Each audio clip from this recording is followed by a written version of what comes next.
Welcome to Embedded World 2025. I'm here joined by Eric from Seed Studio, and he's gonna tell me something special because I've noticed they are running Node-RED. You have a Node-RED instance on your laptop attached to a very cool device. Explain that to me, please. Yeah, so we are doing an AI camera called a ReCamera. What you see, the mirror is actually not on the computer. It's inside the camera itself. The camera is running a Linux system that has got one-top AI capabilities. Okay. So it's also doing the processing, the inferencing, and the post-processing all on the device. So everything on a single package, and this is like kind of mounted on a gimbal. It looks pretty cool, actually. Let's. Could you show me the interface of the camera, please? Sure. You can see it's running a segment. Yellow model to tell what's in front of it, and also it can control all the gimbals through the camera. So this gimbal is just new. It's brushless. Oh, very precise and fast. That's a really nice package, and honestly, this camera is like 4 centimeters by 4 centimeters. Yeah, it's pretty palm size. What resolution is it running at to do all the video? So the resolution now is the preview is 720 pixel, but you can do 2K on it.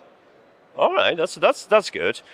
So this is called ReCamera, right? Yes. And this is on like long-standing list of the products from Seed Studio. We had a ReTerminal that I've covered personally earlier, and now we have a ReCamera and ReComputer. Yep. There are 2 new products as well that you've got on your booth at Embedded World. So let's talk about this one first. This is a ReComputer for more robust. Yep. Yeah, tell me all about it, because it looks pretty good.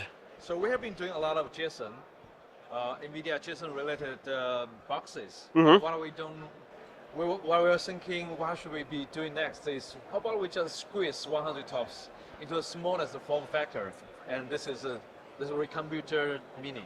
So that has a 100 TOPS inside, powered by Jetson Nano, right? Orin X. Okay, and in this form factor with everything.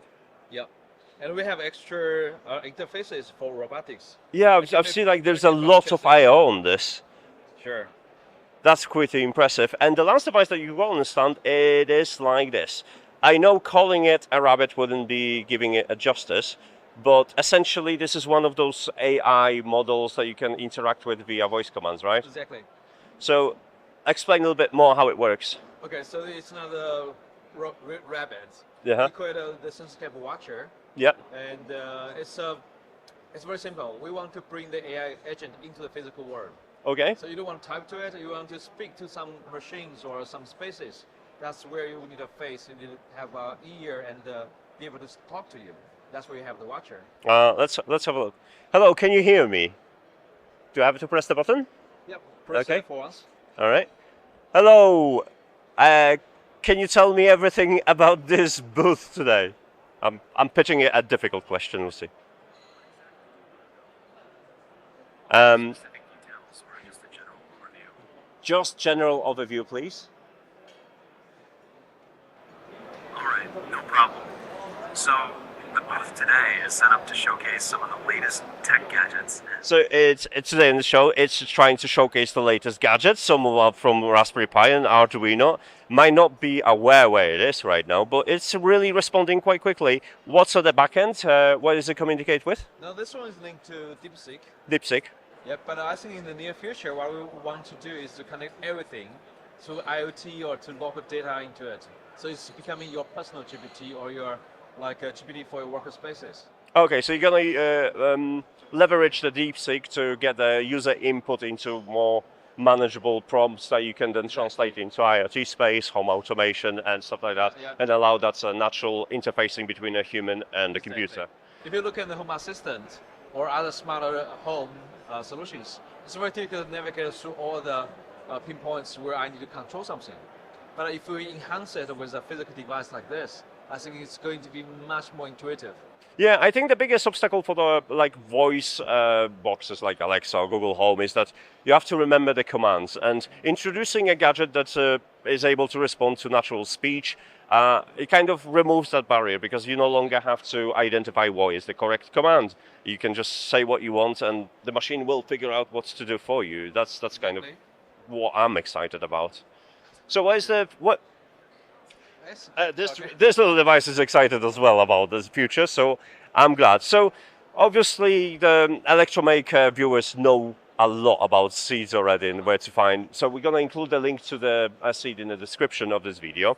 Do you have any specific plans for 2025? Yeah, 2025 is much bigger about AI. So for us, it's two things. First, how can we put everything into AI? Okay. All the data from real world to feed AI, so it can be more in the context.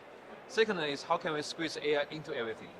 Make it more, make it trainable, make it usable by various kind of add-ons. And those devices will only get smaller and more powerful, like by example of this little computer, right?